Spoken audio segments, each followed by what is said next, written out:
یو انجینیر پکې داسې راونوتو چې یو معمولی غوندې بند جوړ کړي، یو معمولی پل جوړ کړي. یو انجینیر معمولی بند او پلم ستا ملک د امریکې ماهران او د یورپ ماهران راځي هغه یې جوړوي. ستا ملک په 22 کاله کې نه دی پیدا کړی. ستا ملک میډیکل کالج یو ډاکټر تر اوسه پورې نه دی پیدا کړی چې یو معمولی ټانکه ولګي. دا د دوی غوندې ډاکټر خو زه یم. د دوایي دکان کې ناست یم، هلکه څوک چې ټوخېږي دغه کورک شربت ورکړه. ایجنټ براشي او درته به وایي چې دا زما د دونۍ شملې داسې خوږې دي چې پکې ګوړه او چیني ګډوډ پراته. او ډاکټر هغه دارونه سکلي څه خو دوه دې سیمپل اوله ورکړي، بس مور مړی پلار مړی د خانه خراب بچی راشي هغه لی وړي. که مخکې پې جوړېږي که نه جوړېږي. څو ورځې پس راځي جي خو ښه نه شو، ښه دا نسخه پرېږده بدله که بله ورته ولیکه. بیا ستا د ملک ډاکټران چې انګلینډ ته لاړ شي، په انګلینډ کې صرف د پیسو ګټلو چل زده کړي، دلته د انسان د خدمت کولو چل نه زده کړي. پیسو ګټلو چل زده کړي چې چاړه به پې څنګه په دې مره एकदम چا څه وینه پکې چا ټوله تې زه راوباسم. معمولی ټوخی به یې کړی، وینه ټیسټ کوو، متیاز یې ټیسټ کوو، غول ټیسټ کوو، ایکس رے وباسو، په ګډېدو شو، پرتوګو باسو. په شرمونو به دې وشرمئ. راځئ به د ښځې خښتک به خرڅئ او 800 روپۍ به پیدا کړئ. څه چل دی ټیسټونه یې تباه او غرق ځکه دی چې په دې حکمران داسې نه دي راغلي چې هغه قابل او د ملک او د قوم درد یې وي په زړه کې. بله ورځ اکسیډنټ شوی و، زه اسپتال کې ولاړم، زمونږ دا وزیران راله دا د دې ځای دا کوڅه ډب دا راله، وزیر هیلت راغی او صحت راغی او فلانی راغی. چې راله نه بارکونو ته ننوته، نه مریضانو کته، نه څوک وکته، خو راله او داسې چکر یې واله، بیا موټر کې کېناسته وتښتېد. نو عزیزانو الحمدلله چې څنګه قوم دی دغسې پې خدای حکمرانان راوستي دي، چې څنګه قوم دی دغسې ورسره کي او چې څه کېږي ډېر ښه کېږي. خدای ظالم نه دی، مونږ ظالمان که دی. مونږ سره چې څه کېږي دا زمونږ د اعمالو ایشامت اعمال ماست صورت نادر گرفت. دا زمونږ عملونه دي چې په مختلف شکل کې په مونږ نازل. نننۍ ورځ زمونږ عمل چې دی د بجټ په شکل کې عذاب دی په مونږ نازل دی. نو دا زخم به سبا ساټئ پورې سټئ، سبا بل سبا ورپسې صوبایي بجټ را روان دی. بیا به درته وایم چې اوس غوښه په څو شوه او ټیپر په څو شو او باټینګر په څو شو. انشاءالله په خپل ویر به اخته یئ او سا به درنه وځي، ښه ورځ به نه ګورئ. هغه بیان دی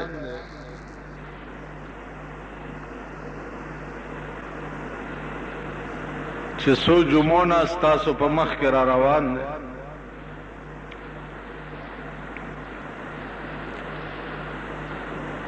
قرآن کریم کې الله عز ارشاد فرمائی چې تاسو تپوس کوئ د اهل علم له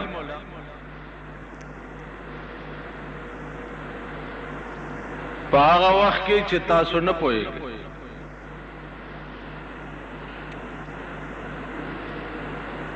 عزیزانو علماء لیکي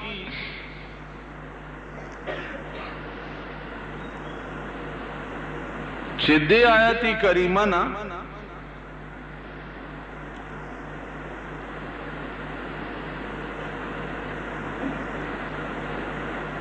دا معلومیږي چې سړی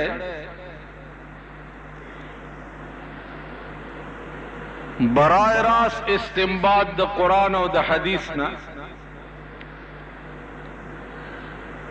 دا قطعا نشي کولی سو پورې چې د چا تقلید نه کړي.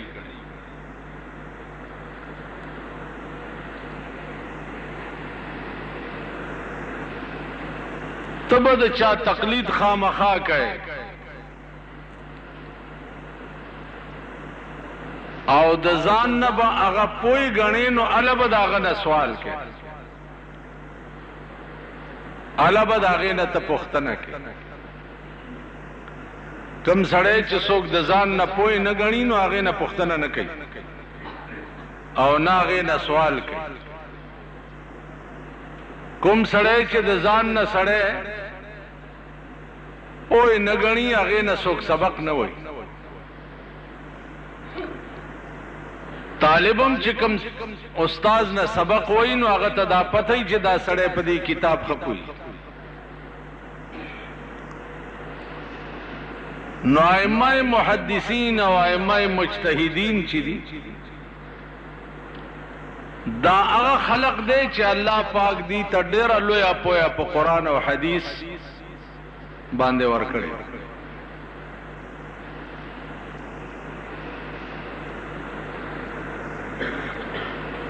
او په دې ائمه مجتهدینو کې عزیزانو لوی امام چې دی هغه امام ابو حنیفه رحمت الله علیه 13 جمعه ما تاسو ته ویلو چې د 112 استادانو نه سبق ویل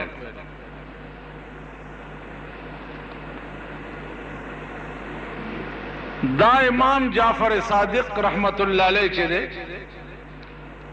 دا هم د امام ابو حنیفه رحمت الله علیه استاد امام جعفر صادق هغه مجتهد دی چې د کوم متعلق د شیعاګانو سوی فقه جعفریه دا امام جعفر صادق صاحب چې دی دا د امام ابو حنیفه استاد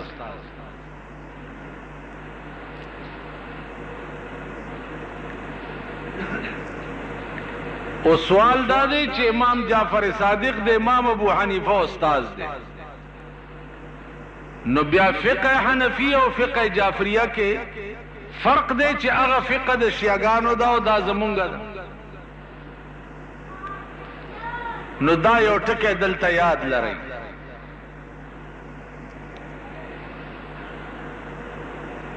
چې د امام جعفر صادق نه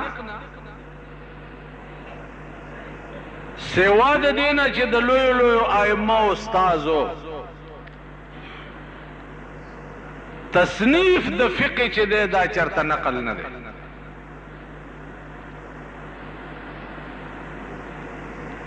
امام جعفر صادق صاحب چې دی د اس کتاب تصنیف نه دی کړی او د فقه جعفریه تصنیف چې دی د امام جعفر صادق نه دی کړی دا د جعفر صادق صاحب نه 1.5 کال رستو د شیعو مجتهدینو دا فقه جوړه کړې ده چې چاته اوس دی فقه جعفریه وایي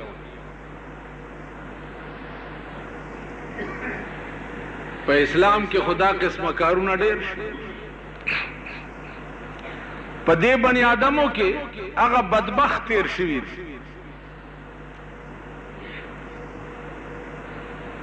چې په خپل لاس به یو شی ولیکلو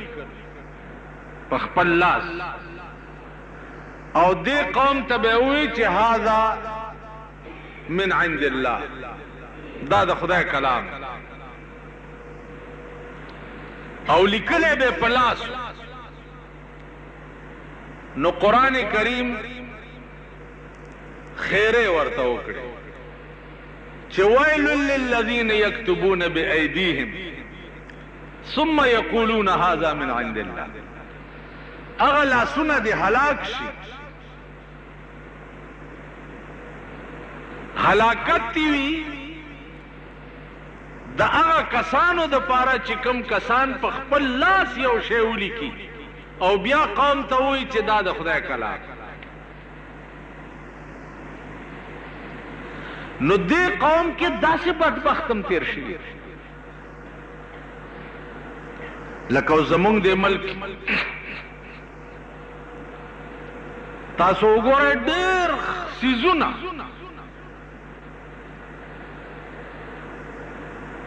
د رواج دي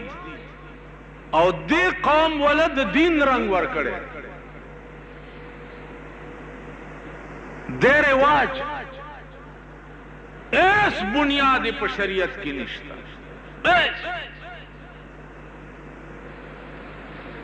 بنیادی شی عرض میں کولو چې قرآن او حدیث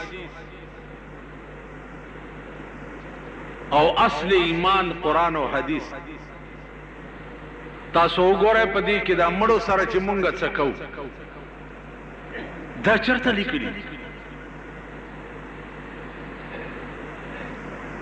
زمونږ وطن کې چې مړی وشي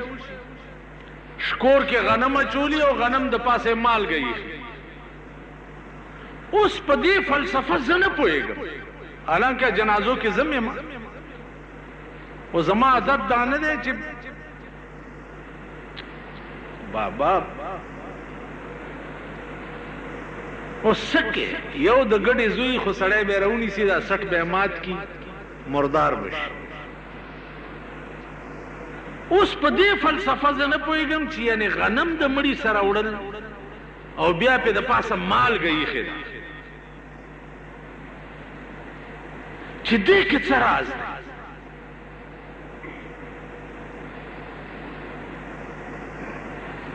دا راز دی چې دا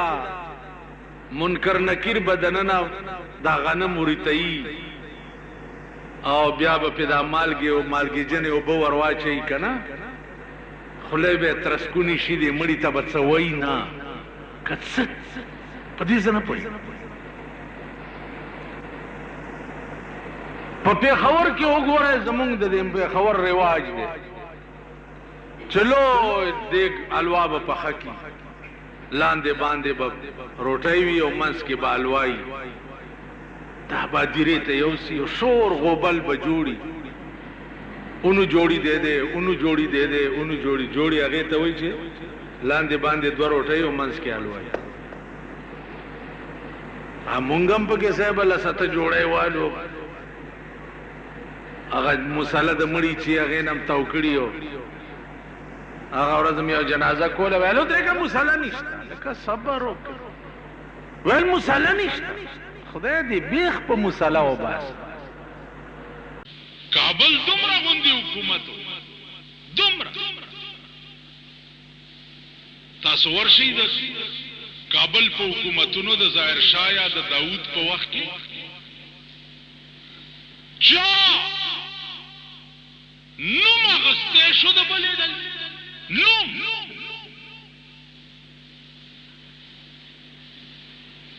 چې نوم به یې واخیستو په ټکي به په زندان کې پروت و په کلونو او پکې مړ به شو چا بیا تپوس نه شو کولی د یاري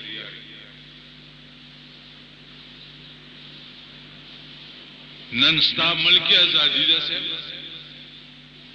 قادیانې هم پکې تقریر کوي رافیزي هم پکې تقریر کوي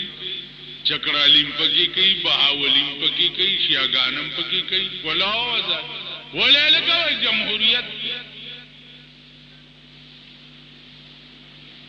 ښځې ازادي ګرځي دا ولې لګوئ جمهوریت اوس که ښځو خلاف څه خبره کوي ښځې جلوس وباسي لاهور کې مې یو ټکی کړی زه چې تیرالم سبا زما خلاف لاهور کې ښځو جلوس وي چا بجلیګر ملا څه شو راوینیسي ښه دی چې زه ترې راغلی وم اوس چې لا ښځو رانیولي نو عزیزانو عرض میں داو چې دین ته سپک ګورئ سپک ورک کېږئ سپک ورک روپۍ روټۍ پرېږده د 500 روپو تماشا کوه هر سړي نه به د لوږې پنجره جوړېږي پنجره نن په پاکستان کې اول شی ده چې اسلام پورې مسخرې شروع شي هر ورځ اخبار ګور شریعت بل پلانی ځای ته لاړو پلانی ځای ته لاړو پلانی ځای ته لاړو ډنګړي ځای ته لاړو سینټ ته لاړو اسمبلی ته لاړو وزیر اعظم ته لاړو پلانی ته لاړو ټول هر ورځ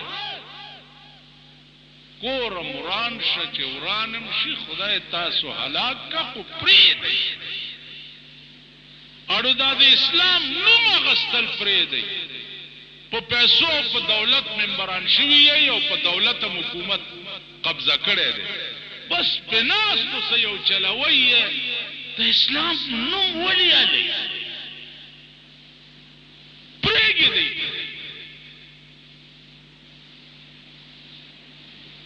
کینی هلاک بشي تبا کیږي د اسمان اراده ما ته ګوره خې نخ کاری دی پاکستان د اسمان اراده خې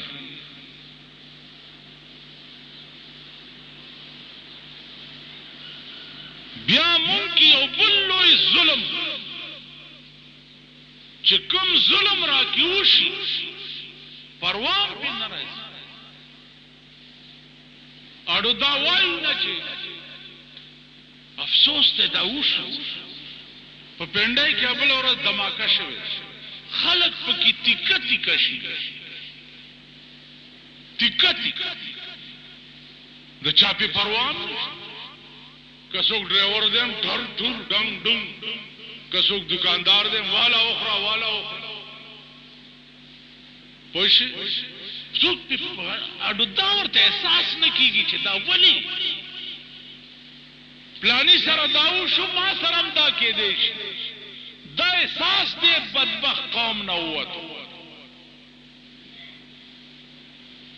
پخوا به لسم مالت کې چرته مړی وشو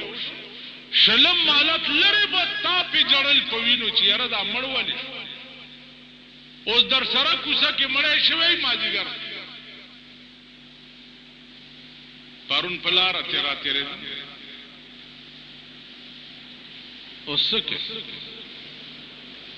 وایي د مورې توره شړی لنګ د مورې توره شړی لنګ او د لور کاسیر یې څومره درنګ دی میندې پردي تماکو پاکوي تماکو مزدوري کوي د هغې د زوی واده دی چې حال دی لیدلی دا د دنیا لچګان او غونډګانې راغونډ کړي صاحب ښځې دي صاحب بس تر دې شونډې سرې کړي دي او بټوې په دغه چولې امرا روانې ډوب زمبۍ زمبۍ کی مانوس خو زه پې را تېرېدم ما ته یې که ته خندلې چې ګینې خدای ته دې ووایه که راته څه ویلی شي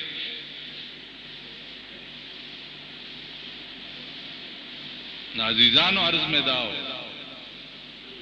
چې هغه کوم عذاب دی چې مونږ یې مستحق نه یو کوم عذاب چې مونږ د هغې مستحق نه یو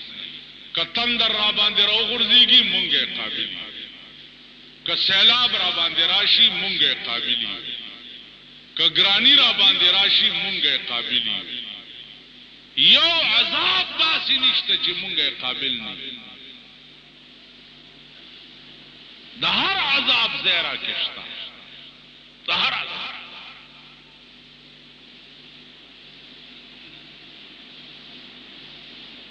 زمونږ د آینده نسل وګورئ تباه کېږي لګیا آینده نسل تباه کېږي لګیا د غریبانو اولاد وګوره په سینماګانو کې کل هم دا څومره بایسکوپونه چې په پېښور کې دي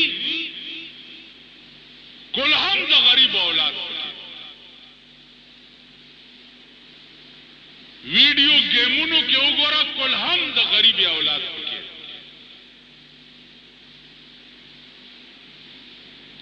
اوس ورته بله مهرباني وشوه بلیټ راووته وګوره ټول د غریبو بچي پکې او لختې ورسره دي او میز نه تاویږي راتاویږي دا اوس چې هم دا لخته راوالی او د ده په دې یاره بیا دا لکه دا څه کوئ ظالمان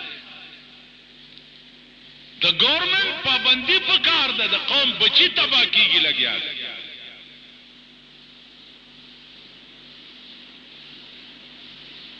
گورنمنٹ جوک ده گورنمنٹ شته نه نو د قوم د بچو نه قوم سره غم شته نه حکومت سره غم شته نو چې نه تاسو قوم سره غمی او نه حکومت سره غمی نه مور او پلار سره غمی په تندر دی ولګي چې چرته لګېدلې تباکی آینده نسل به ټول دمان او کنجران ټول د غریبو کورونو کې وګوره په معمولی ټلویزیون